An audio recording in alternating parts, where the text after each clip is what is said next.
To me, the mentality is a really simple one in the sense that the confidence comes from preparation. So when the game's on the line, I'm not asking myself to do something that I haven't done thousands of times before, right? So when I prepare, I know what I'm capable of doing, I know what I'm comfortable doing, and I know what I'm not comfortable doing. Right? And so in those moments, if it looks like I'm ice cold or not nervous, it's because I've done it thousands of times before. So what's one more time? Right? So that leads me to talk about a lot of this Kobe tour this year in Asia is we reiterate the Mamba mentality. Can you talk a little bit about what the Mamba mentality is? Because that's something that's been developing over, I don't want to say 20 years. It's been developing for 35 years, right? Since you were a little kid, that Mamba mentality. Because you didn't start working when you got to the NBA. You started working when you were at Lower Merion, when you were in Italy, when you were 5, when you were playing Nerf basketball, right? So talk about the development of the Mamba mentality, the pillars, the 5 pillars of this Mamba mentality, and then we'll kind of break it down. Well, I mean, overall, the idea is a very simple one, and the Mamba mentality simply means trying to be the best version of yourself. That's what the mentality means. It means every day, you're trying to become better. And it's a constant quest. It's an infinite quest. So starting at the age of 2, when I first started playing the game, and on and on and on, I always ask questions. I always try to get better every single day, learn more. You were asking questions at 2? Oh, dude, I was asking questions all the time. I mean, you'd be surprised. Like some people, like my kids at 2 could do a lot of things. Mm-hmm. Right? At 2, I could dribble a basketball. I could shoot a basketball on the Nerf hoop at the house, and I would go to practice with my father. I would observe my father. I'd sit and watch games with him. And was he your first coach? Yeah, I mean, I guess you could say that. A lot of things I learned by being around the game. Mm-hmm. Right? So by the age of 6, I was already strategizing versus other 6-year-olds. The age of 6, I figured out 6-year-olds couldn't dribble with their left hand. And so I said, okay. A lot of 12-year-olds can't dribble with their left. Well, yeah, hand. would imagine 6. So when I was playing these 6-year-old kids, I would make them dribble with their left because I knew they couldn't. And so they dribble off their foot. I'd pick it up, lay it up. Do it again. Dribble off foot, pick it up, lay it up. So at 6 years old, I had 63 points. And and I remember my dad. So your 6-year-old self could beat your 38-year-old self because you only scored 60 in the last game. Yeah, no, but I can dribble with my left though, so that's a problem. But yeah, I mean, listen, I just constantly looked for things to learn from, and very observant. When you talk about this love, when does it develop? Did you like it when you were 5, or is it something that kind of gradually? It was 2.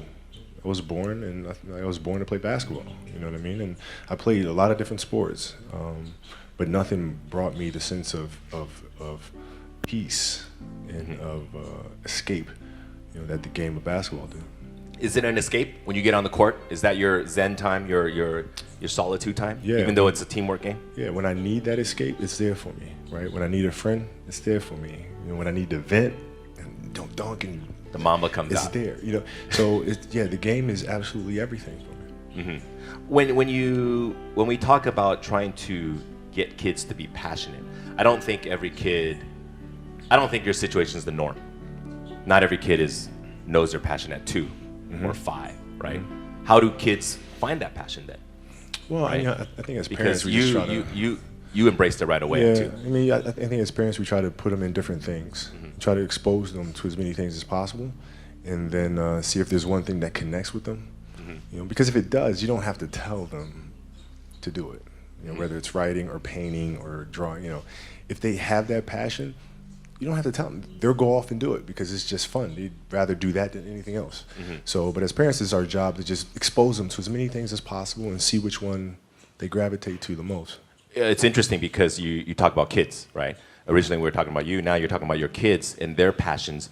Do you kind of feel that passion for them and say, hey, let's go play some basketball or volleyball or let's go swimming? Yeah, we expose them to all kinds of. I mean, they play a lot of different sports. They do a lot of things creatively, in writing and things like that, and designing, and you just sit back and you just watch which one they move to, and then it's our responsibility as parents to try to set them up for success as much as we possibly can. Do you want them to play basketball? I want them to find whatever it is that they're passionate about. Like whatever they feel like their purpose is, then that's what I want them to do. Do they love basketball though? Your girls? So my youngest one, she does. She wants to play, and she wants me to teach her how to play this summer. And you know, our eldest is really into volleyball. So but we'll see. You know, passions tend to change. So you're gonna get into volleyball now? Well, yeah. I mean, my sister was a great volleyball player, so we have a teacher in the family. Is there one moment where you can say it defined your passion for basketball? Is there a story or moment when you said, "Yeah, that was it. That was like when I felt really passionate"? No, it doesn't. It never leaves. It never leaves. Like the game is just a part of me. So it never leaves. Even now that I'm retired, everything that I've learned from the game of basketball, I've carried it over into life. You know, like basketball's helped me be a better person, a better friend, a better father. Well, because there's life lessons that are within the game, like communication, like unselfishness, like attention to detail, and empathy and compassion. Like all those things are in the game. And as an athlete, if we are aware of those things, it helps us become better human beings. And you can apply that toward your post basketball days, your retirement, into your business world, your future ventures. Sure. I mean, you can apply. I was applying that even while I was playing, just in life outside of the game, and even more so now. In building a business and all these things. The kind of culture you want to have. All those things are directly learned from the game of basketball for me. Next up is the next pillar: be obsessive. Obsessive. That's I think a lot of people equate that with you. Kobe is obsessive in a lot of things. Yeah. We've been doing this for 8 years now, Asia tour. I've been with you for a long way. The one moment that stands out of we've done, I don't know how many we've done 800 events. The one time was 4 a.m. We went out to practice at 4 a.m. and that was your idea to do it. But then all these Nike people are like, no, let's not do that. And then you're like, let's do it at 4 a.m. So you got security, you got brand marketing, sports marketing going, no, let's not do it. You're like, let's do it because that's your obsessiveness, right? I mean, to me, it just makes complete sense. Not to us. But I don't like. Okay, so see, all right. Usually, I'm sleeping at 4 a.m. You're working out. So Well, talk about that. Okay, so if your job is to try to be the best basketball player you can be, right? To do that, you have to practice, you have to train, right? You want to train as much as you can, as often as you can. So if you get up at 10 in the morning, train at 11, right? 12, say 12, train at 12, train for 2 hours, 12 to 2. You have to let your body recover. So you eat, recover, whatever. You get back out, you train, start training again at 6. Train from 6 to 8, right? And now you go home, you shower, you eat dinner, you go to bed, you wake up, you do it again, right? Those are 2 sessions. Right? Now imagine you wake up at 3, you train at 4. You go 4 to 6, come home, breakfast, relax, blah, blah, blah. Now you're back at it again, 9 to 11, right? You relax, and now all of a sudden you're back at it again, 2 to 4, and now you're back at it again, 7 to 9. Look how much more training I have done by simply starting at 4, right? And so now you do that, and as the years go on, the separation that you have with your competitors and your peers just grows larger and larger and larger and larger and larger. And by year 5 or 6, doesn't matter what kind of work they do in the summer, they're never going to catch up because they're 5 years behind. Right? So it makes sense to get up and start your day early because you can get more work in. Is that genetic? Or is that something you ingrained and trained yourself? No, it was Who just, taught you that? For me, it was just common sense. Like I can if I start earlier, I can train more hours, and I know the other guys aren't doing it because I know what their training schedule is, right? So I know if I do this consistently over time, the gap's just going to widen and widen and widen and widen and widen, and they won't be able to get that back. So to me, it was just common sense and like thinking, how can I get an advantage? Oh, start earlier. Yeah, let's do that. When did you start doing that? Man, high school. My first class in high school was 7:45. I used to get to the gym around 5 a.m. and I'd play before school. And then school would start. Who's playing with you at 5 a.m.? My coach. So my coach would show up and we'd do all these basketball drills. Right? So just you and your coach? Just me and my coach. And sometimes it would just be me and the janitor, and who's still there today. And then I play at lunchtime. That guy should get a medal. I hooked him up with a few things. But I played during lunch and then practice after, and then go home, do my schoolwork, and then watch a bunch of game film and games on TV and study film. Was that the only thing you've been obsessed about, basketball? Well, until recently, yeah. Basketball had dominated, my entire life for more than 30 years. When I brought it up, like, is it genetic or you just learned it? I mean, how did that idea even come up? Because that's obviously a pillar of Mamba mentality, the obsessiveness. This is just, like you said, I'm going to get up at 4, everybody's get up at 6. If everybody's going to get up at 4, I'm going to get up at 2. Right? How do you develop that, or where do you learn that from? Well, I think it's just a matter of what's important to you. And what's important to you for whatever reason. I felt like I didn't feel good about myself if I wasn't doing everything I could to be the best version of myself. If I felt like I left anything on the table, it would eat away at me. I wouldn't be able to look myself in the mirror. Right? So the reason why I can retire now and be completely comfortable about it, because I know that I've done everything I could to be the best basketball player I could be. And so that's where it comes from for me. You can't leave any stone unturned. But the important thing to understand is you can't shortchange yourself. Like you're not cheating anybody but yourself. Right? I mean, you're tired. You're literally this far away from the line. Why would you not go that extra to touch the line? Right? So if I let him get away with that, right, all of a sudden he starts maybe a cheat something over here, right? Not give his best over here, not give his best over here. And as years go on, he's going to be he's not going to reach his full potential because he's been taking these little shortcuts that just add up. And you can't let that happen. Our job as teachers, as mentors, as inspirers, it's our responsibility to hold them accountable to those things. The funny part is we were just talking about this kid. We were in the back, and Kobe's like, I bet you that kid will never, ever miss the line again. Yeah. It's not going to happen. It's not going to happen. Because of that one moment. Yeah. So that's you being obsessive, but teaching obsessiveness, because that's what you got to be, right? You have to be obsessive to get to that level in everything you do. Details, don't waste time, do it right, perfection. Yeah, I mean, it's really simple. It's like whatever you're doing at that moment is what you're doing at that moment. It's like that's where the obsessiveness is, having attention to detail for the action that you are performing at the time you're performing it.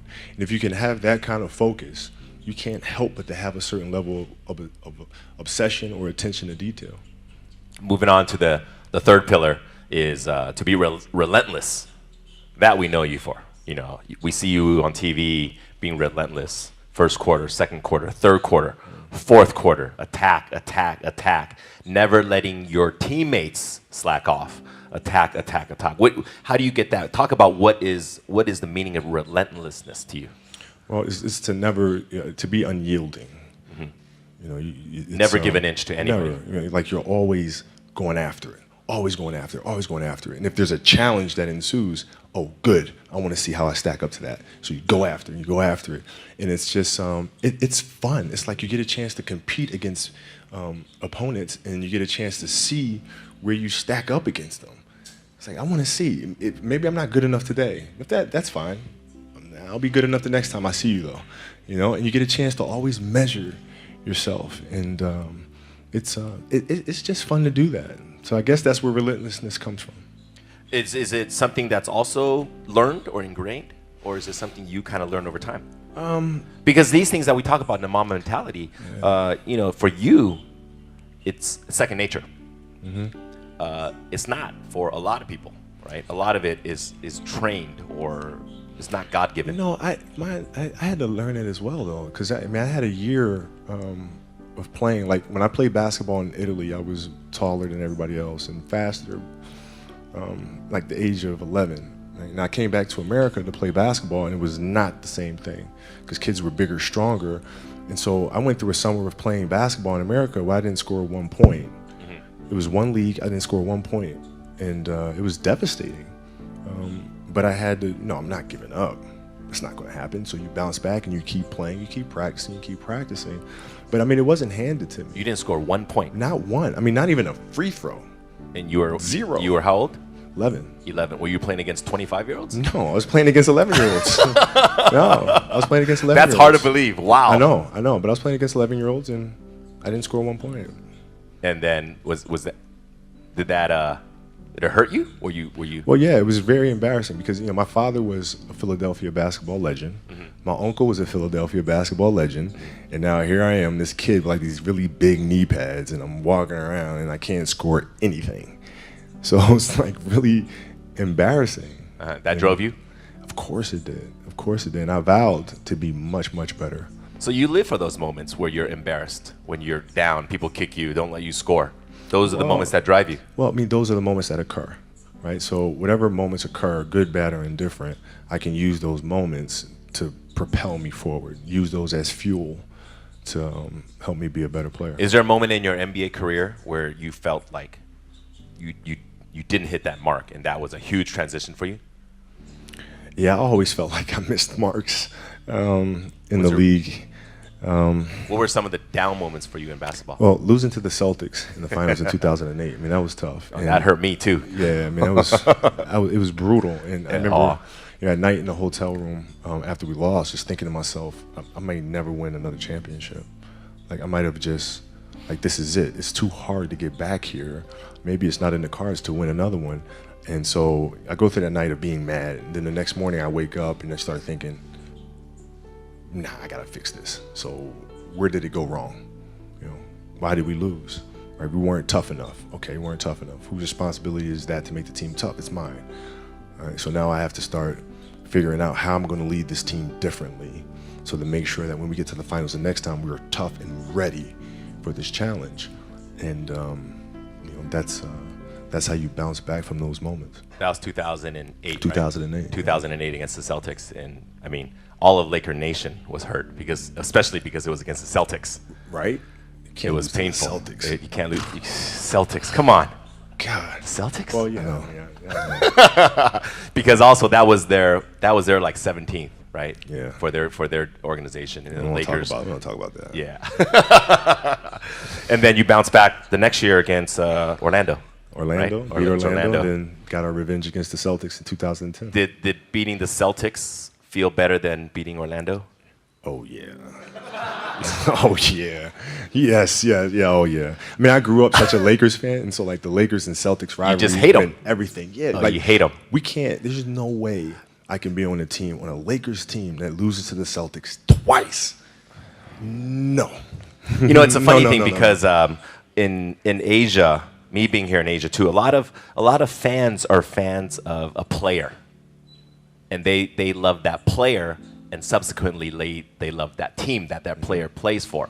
But growing up in the States, if you grew up in Philly, you were a Sixers fan, Right.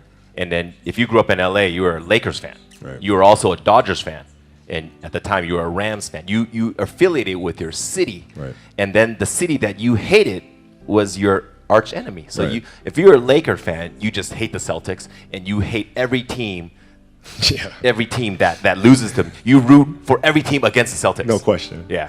The Yeah. enemy of my enemy is my friend. Yeah. You just want to see them do bad. Yeah, just do bad. And then if you were a Dodger fan, you just want to see the Giants lose, right? Right. So Right. It's not necessarily good karma, but yeah, it's not. But when you lost to the Celtics and you beat them again, that moment, that's relentless because you coming back, and you had to come back and beat them on their court. Can't give up.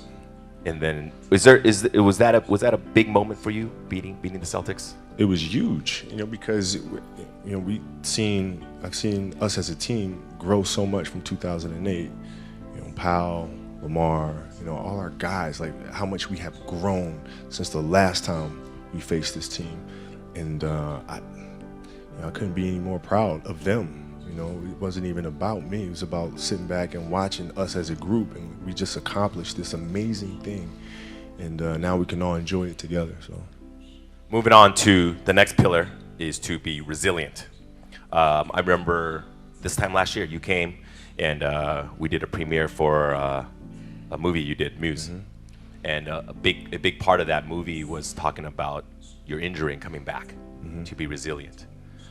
Take us back to that day against Phoenix, right? When you injured your Achilles. It's Golden State. Oh, it's Yeah, Golden State. it was hard, man, because the Achilles injury is the worst injury for an athlete.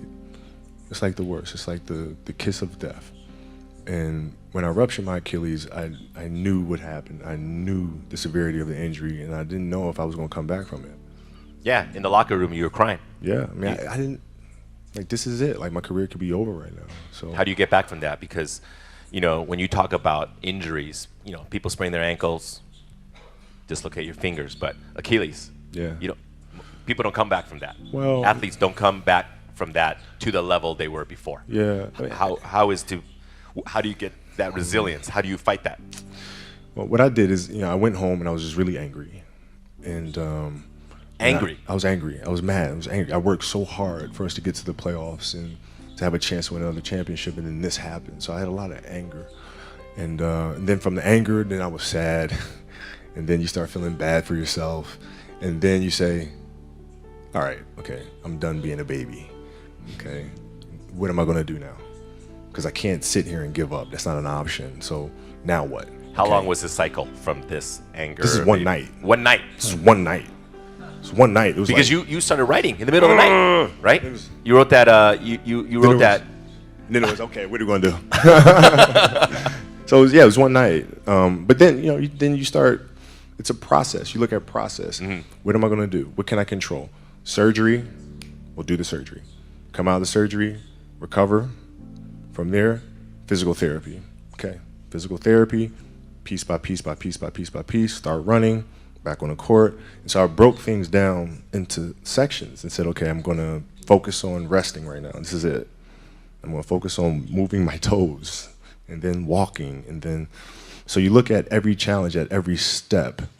And that's how you're able to be resilient and come back from these things. Because, for your field in sports, injuries often happen, right? Mm-hmm. And to come back. But for most everyday people, it's something that they can't fathom because they don't have that type of resistance that they have to face, right? So how do they come back from it? Because sometimes people fail in their fields and their jobs or at school, young kids, you don't have a good test score, you don't make the basketball team, or they have these disappointments. What is your advice to young kids to face this adversity? How do you persevere? Well, because you have that chemical makeup to fight through it. Yeah. Not all kids do. But every kid, every person has the ability to put one foot in front of the other. One step at a time. Right? So like if you're saying, okay, I'm going to climb Mount Everest, you're at the bottom of the mountain and you look up and you're going, I'm not going to climb Mount Everest, right? But if you break it down into sections and you just one foot in front of the other, one step at a time, next thing you know, you're at the top of the mountain. So the map, the plan is to set short-term goals. Yeah. And to get there, A to B, B to C, C to D. Coming back from my Achilles, I came back from the Achilles, and I was fine. And then the next year, I fractured my knee. Mm-hmm. Right? It's like, oh, here we go again. Come back from that next year, tear my shoulder. Here we go again. Right? But if I looked at those things in totality, it'd be depressing. But if I look at it as just the facts, this is it happened. Can't do anything about it. It happened. Now what are you gonna do? One step at a time. Achilles, knee, shoulder, any step of the way you said, screw it, forget it, done, no more. No. Never. No. Well, no. Why? Right? Because as time goes on, I'm sitting there, 70, 80 years old, and I'm going to be wondering if I could have come back from this injury. Mm-hmm. I don't want to wonder. I want to find out. We got to get to that 60-point game. I want to see, man. We got to get to that game. Yeah. If the critics are out there saying he's done, he'll never come back. Well, maybe you're right. Maybe you're not. But let's find out. We got to get there. We got to get there. Last one, to be fearless. That's something that I think every young adult, young kids, they face their fears, right? Mm-hmm. What does that mean to be fearless? Why is that such an important part of the Mamba mentality? Well, man, because I think the greatest fear that we face is ourselves.